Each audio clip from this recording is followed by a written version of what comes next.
Tatlong sospek ang dinakip matapos masangkot sa isang uri ng rent sangla na may kasama ng extortion. Isa sa kanila, pulis. Nakatutok si John Consulta.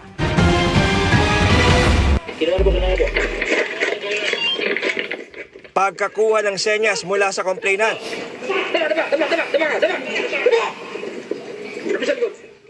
Mabilis na pinadapa ng mga otoridad ang tumanggap ng pera sa entrapment operation.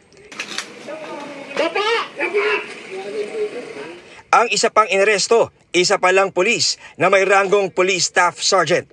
Na-recover sa sasakyan niya ang isang long firearm at isang baril na walang COMELEC exemption.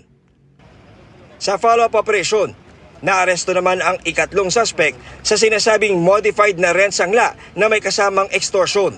Nakapost na sa social media, kailangan ibalik yung Toyota Fortuner kaso kailangan ng kapalit na SUV. I-implicate nila sa isang rent sangla scheme o modus. Tapos matatakot to si complainant.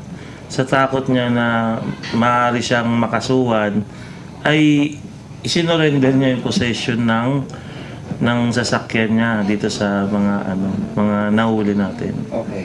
Pag daw hindi ko natubos yung sasakyan ko, ibebenta daw nila, ibebenta na, itatawid na daw sa ibang lugar. Transfer ng walang deed of sale, nagawa nila ng deed of sale, ng walang yun ang ko sa kanila. Kaya sabi ko talagang modus nila yon. Depensa ng suspect. Nakiusap lang yung kumpare ko, nasamahan siya. Sa utos nga natin ng ating director na si Judge Jaime Santiago, sinampahan natin ito ng robbery extortion, sinampahan din natin ng carnapping. Yung main subject natin, kinasuhan din natin ng falsification of public documents. Plus, yung police, na active police, kinasuhan natin ng violation ng gun ban law.